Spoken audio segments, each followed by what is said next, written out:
Are you a Christian songwriter wishing you could be heard by the right people in Nashville? Yeah, we get it. You've been writing for years, but you have no idea how to be heard, how to get your songs out there, or how to connect your talent with opportunities. You feel stuck and wonder if you'll ever get a real break. NCS Bootcamp is your chance to be heard by taking your songwriting to a level you've only dreamed of.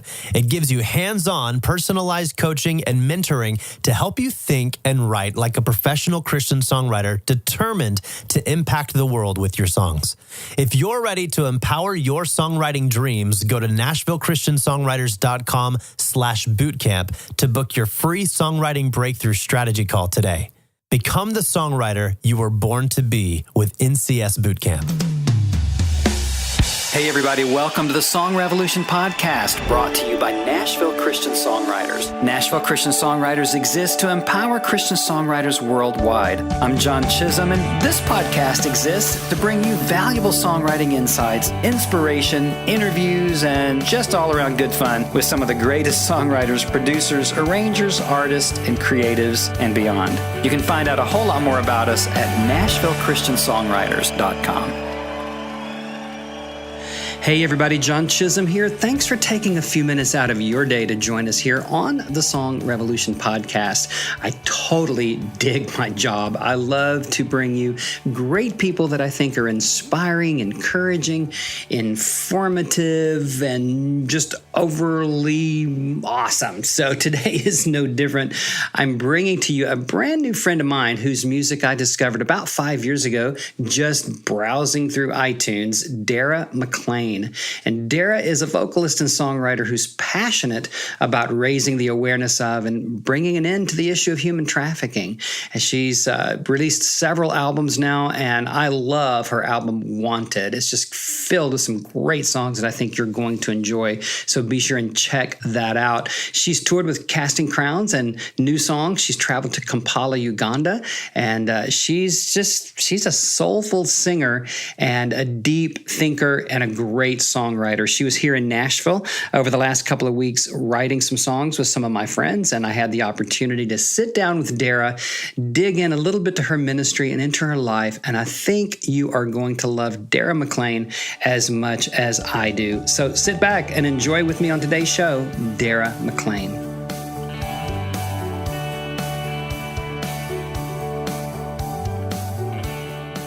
Hey, Dara Maclean, welcome to the Song Revolution podcast. Thank you, sir. I'm super excited to hang out with you. How fun. Now, I've been a fan of yours for about 5 years, and I think I just discovered you on iTunes or something. But from the moment I heard, "You are wanted," I'm singing it so wrong.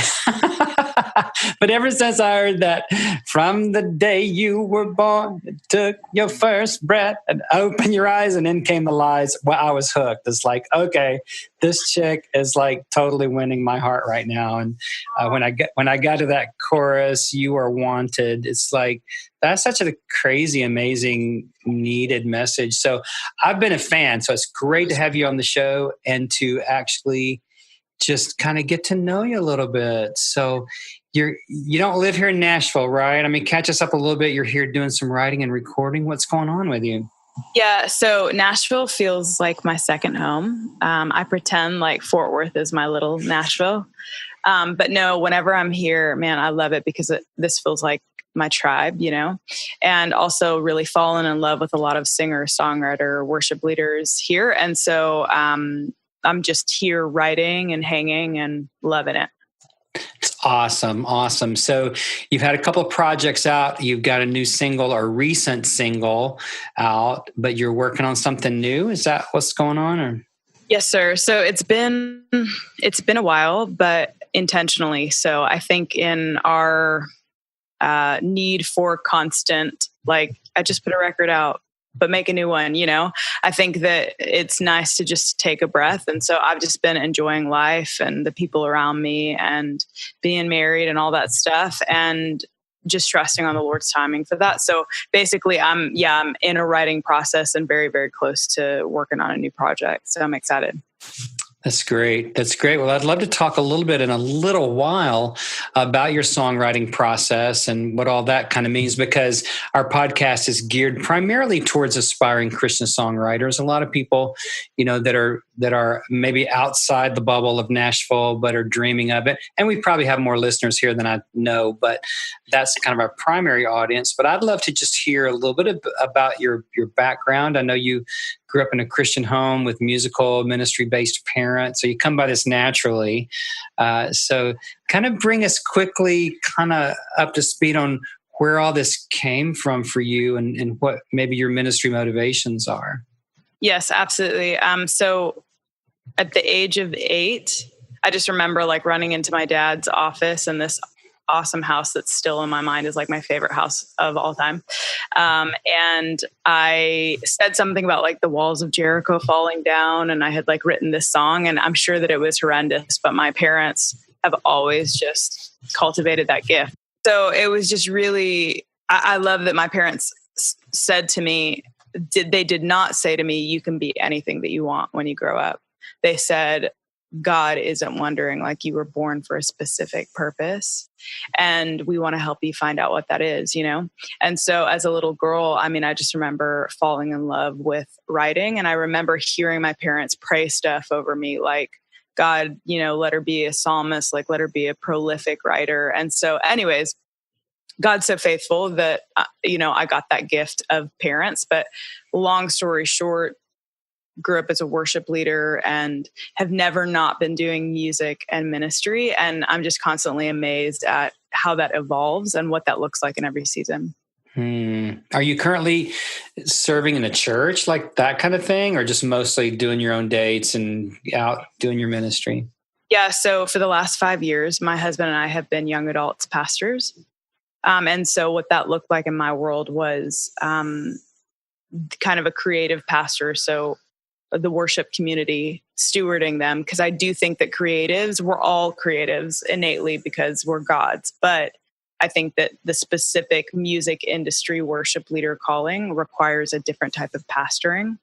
And so I was just super honored to get like this beautiful singer-songwriter community that I got to sew into for like 5 years.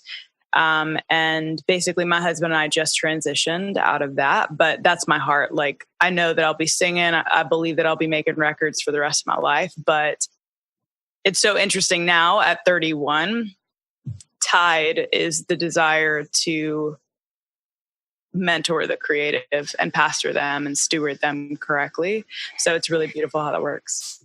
Yeah, that's awesome. So you do a lot of ministry with your husband, and you guys travel. I know you've traveled internationally. I have a heart for Africa, Kampala, Uganda, and that was some great things happened there. Your husband is Donnie, correct?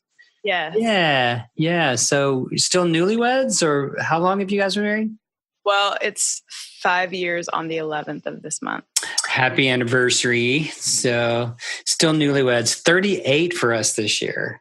OMG. I know. And she still likes me most days, I think. So I love her. So yeah. So you guys just keep cultivating that thing, right? Well, take us a little more into your ministry motivations. I know that the human trafficking is a real cause for you, but that's got to be more than a cause. It's got to be some real ministry that's going on there that's driving you toward that. Can you talk a little bit about that?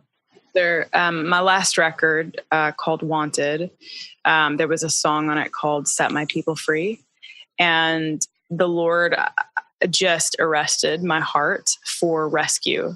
I think that is domestic and international. I don't want to forget about the neighbors right next door that are trapped in abusive situations, but I also feel called to expose what's happening in the nations as well. I know that so many people have an amazing heart for that, so I'm constantly a student of learning about the subject matter. But I partner with an organization called Bochi's Place, and it's incredible because they're a phase 2 house. So when women get rescued, they go through the rehabilitation process for about 6 months to a year. And then they go to Bochi's place, or can go to Bochi's place. And it's like how they get reintegrated into society. And so it's a restoration home. And so seeing these women like soar again and get back to like their original intention, like whole and pure and believing who God says they are. I mean, that's everything, I think. Wow, that's powerful. Where is that? And how do our listeners even check that out? Yeah, absolutely. On Instagram, it's at Bochi's Place, Bochys Place. And I post about it all the time as well. And they're in Southlake, Texas. Okay, cool. Yeah. Cool. So, wow. So your last record, with Set My People Free, that was a theme. I love Wanted, of course, was trying to, sing that earlier. And love that song. I love Blameless. Love these songs. I just love your heart, and I love what you're doing. Is there a theme currently in your writing, or are you kind of continuing along that same line for this one? Yeah. So this has been an interesting season. We have a lot of life decisions before us, and there's a part of me that wants to hold my breath and just like get it over with. But I realized, like I said to a friend, I have never felt a storm really like this. It's normally like a quick thing. I've absolutely experienced heartache and hard things, but this one has been just a little bit of an interesting season. And my friend said to me, you need to stop praying away storms. You need to learn how to find peace in the middle of a storm, because that actually is an even more powerful place, And so I won't say that it was forced, but I'm so thankful that this process, literally like the intimacy with God, I would not trade that now, because now I feel like it doesn't matter. So I've been reading Psalms 23 in the Passion Translation, which is epic. And it talks about God. It says, God, you're my shepherd and my best friend. You lead me beside brooks of bliss and an oasis of peace. And I'm just like, okay, if that's true all the time. And so it doesn't matter. And so the last thing that has really been kind of a face punch in a good way for me, I heard Bill Johnson from Bethel make a Corrie ten Boom quote that said, sometimes it feels like darkness, but it's just because you're hidden in the shadow of his wing. And I'm just like, again, that's the safest place I could ever be. So now I'm going to let go of fear and anxiety, and I'm going to learn how to trust with it. Wow. That's cool. And knowing your the music that you've already done, I can't wait to hear this. You're writing with our good buddy Bryant, who's our podcast producer and such a great talent himself. And do you play as well as sing? Do you play keys or guitar, or besides being just a massively great vocalist? Sure. I didn't say sure, like, yes, I'm a massively great. You didn't have to. I kiss up to all the guests, so you have to know that. So I plunk on the piano. In my heart, I play the cello. I've never touched it in my life. No, but I can play the guitar a little bit. That's fantastic. I've never heard anybody say that. In my heart, I play the cello. That's great. That's great, Dara. Well, so what's it like, touring? You toured with some big name people, Casting Crowns, new song, maybe others, but I know for sure them. So what's it like when you're in front of the crowds and you know your heart, you know what it is you're hoping that they'll get, but do you ever wonder if they get it, or what's that like, to be in that position? I think it is an amazing opportunity to have to come face to face with the fact that you might go through an identity crisis, and you might have to get rooted and grounded again in who you are. So again, what comes from it is beautiful. But my first tour was with New Song and Cutlass. And those boys are so awesome and so sweet, and everybody was so good to me. And I'm normally the only girl in a situation like that. So I was just like, Lord Jesus, take the wheel, help me. But this is what was crazy. That tour was a month long. And then the next tour was Winter Jam, which is like the headliner was Skillet, 10 of like the top Christian artists. And I had never done anything like that before. So I remember there was one night that it was like 20,000 people, and I'm pacing, and I'm a lights up artist because it's my first time, which for those of you that don't know is just like uncomfortable, and people are walking around and you can just really get in your head about it. And I'm so nervous. I thought I was going to throw up and maybe pee myself or something. So I called my dad, and this was like 5-6 years ago. I called my dad and I just said, I don't know how to do this. Like, I've never done this before and I'm so scared. And my dad said, it's the Lord that does the work, and you are only responsible to get up there and be a child of God. And I just kind of settled. And as soon as I got up there, I literally, like, the pressure lifted, and it was the most incredible feeling of my life, and so humbling because I did not have the experience to do what God is so beautiful at, what he anoints his kids to do. So it was really humbling, and then definitely a launching pad to say, like, okay, bring it on, Lord, let's do this, you know? Wow. That's amazing. That is amazing. And to know that God has put you in a place to steward gifts, you know, because you seem to be somebody who knows that the gift isn't for you anyway. It's for all those people, you know, the thousands of people who are needing what he's put in your soul to give them in that moment, to root them and ground them in the love of God, and in their own identity as sons and daughters. I think that's amazing. And we could probably talk some more about that. As far as, people are impressed with the touring. People think, I would just be so happy if I could get to where Dara is, or where Eddie Carswell and New Song, or any of these people. But, I'm pretty sure that doesn't really satisfy your heart, right? I mean, it's an opportunity to serve, but go ahead. Yeah. Joyce Meyer, I think, said it perfectly. She said, I had been believing God to write books and travel and speak my whole life. I had been waiting for that opportunity. And then I'm in it. I'm thriving. I'm in hotel rooms. I'm missing my family. Like, you have the opportunity to be unhappy in any season. And my dad said to me, there's a scripture verse that my dad would always remind me of. And he said, when you're not thankful, you won't see when good comes. And it's just like, man, the perspective is a thankful heart. At times when I'm home, I want to be gone. And when I'm gone, I want to be home. But now I just walking through that whole process now on this side of it, because I feel like we've figured out what travel looks like for us and what ministry looks like. Now I'm just like a little kid in a candy store, like so thankful, so grateful for every opportunity. I don't always get that right, but I am. And I also believe that you have a grace to do what you're called to do.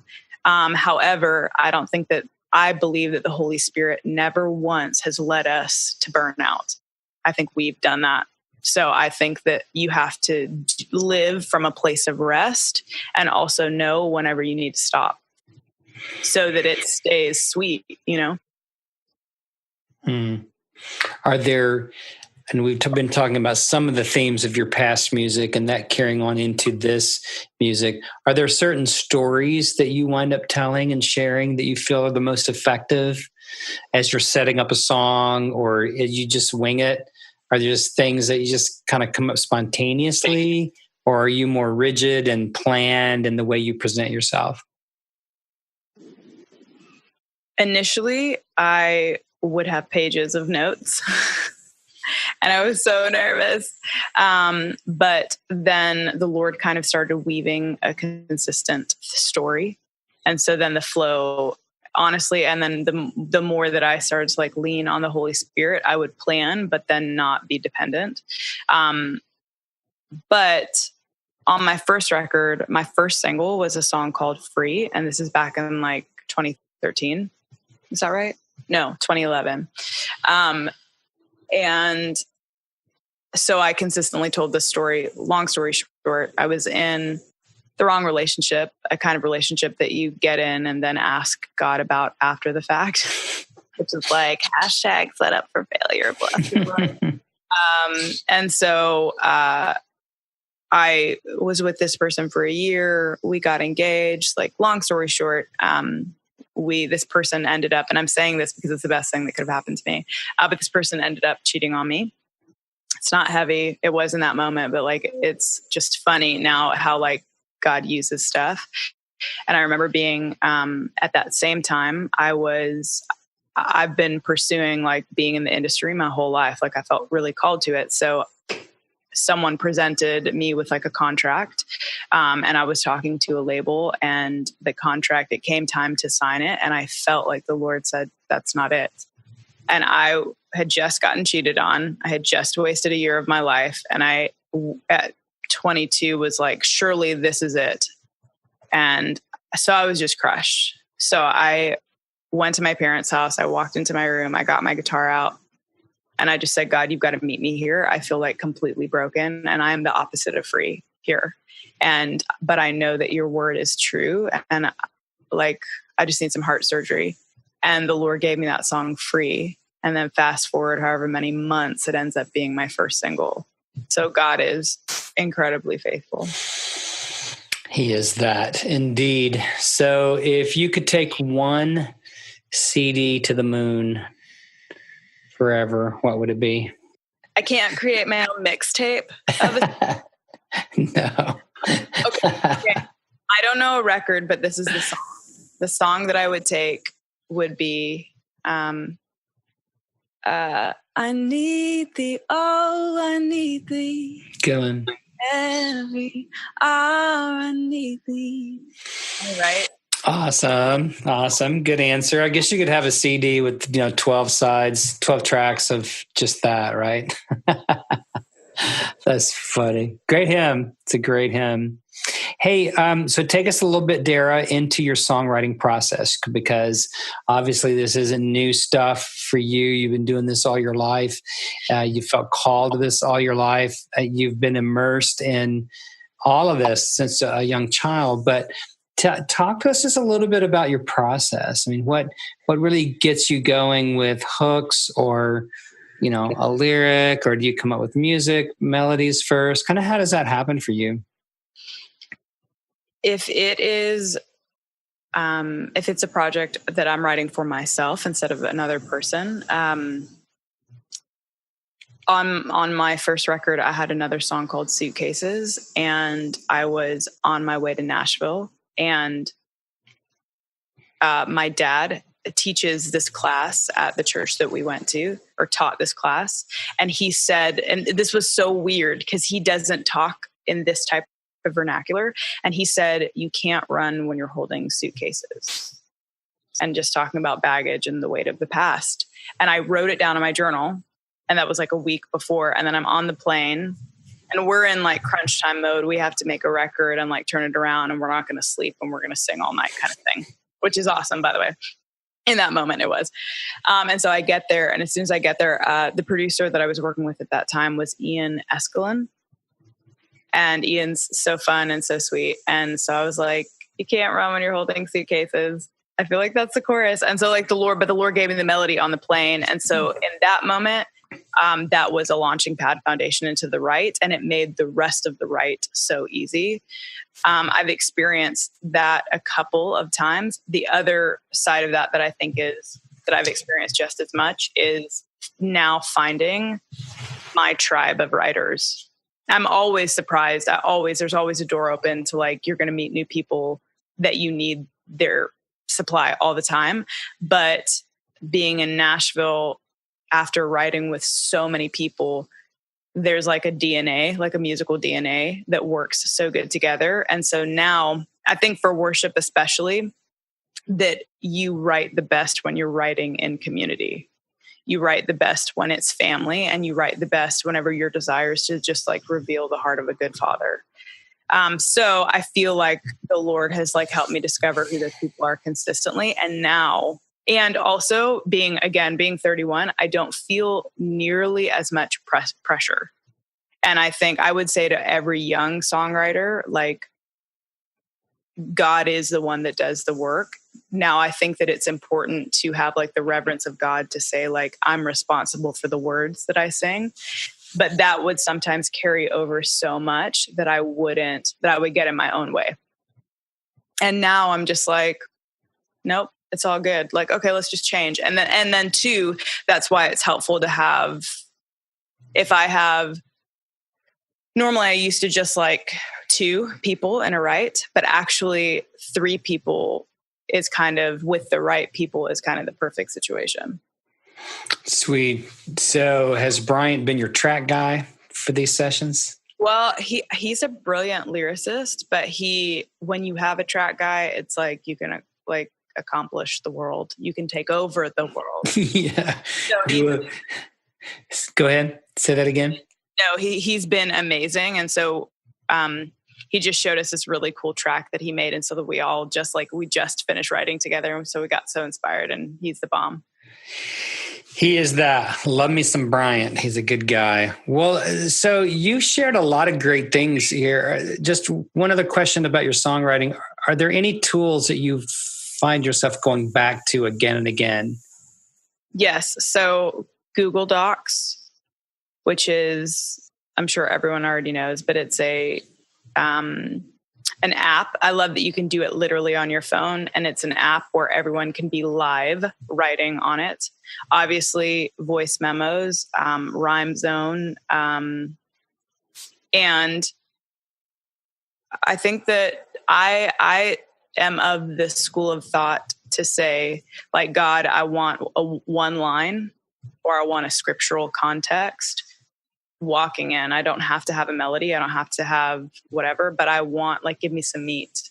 And I am of the school of thought, especially if you're writing for your own project, that's a good way to have the right starting note.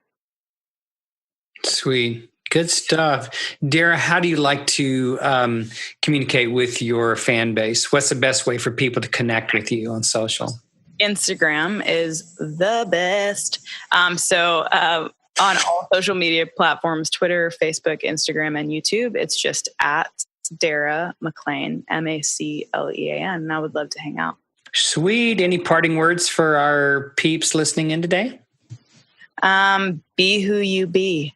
Dara, it's been a pleasure having you on. Love your music, love your voice, and praying for the great success of your ministry for the glory of God for years to come. Sweetie, thank you. Thank you, sir, for your time. And thank you for all you're doing for the artist. My pleasure. See you later. Thanks for listening in today on the Song Revolution podcast. If you're wanting to take your songwriting to the next level, be sure to jump over to NashvilleChristianSongwriters.com right now to check out all the valuable resources that we have there for you, especially NCS membership, where you can go deeper into a community of like-minded songwriters and tap into encouraging blogs, videos, powerful masterclasses, and a whole lot more to get you where you really want to go. I'll see you next time.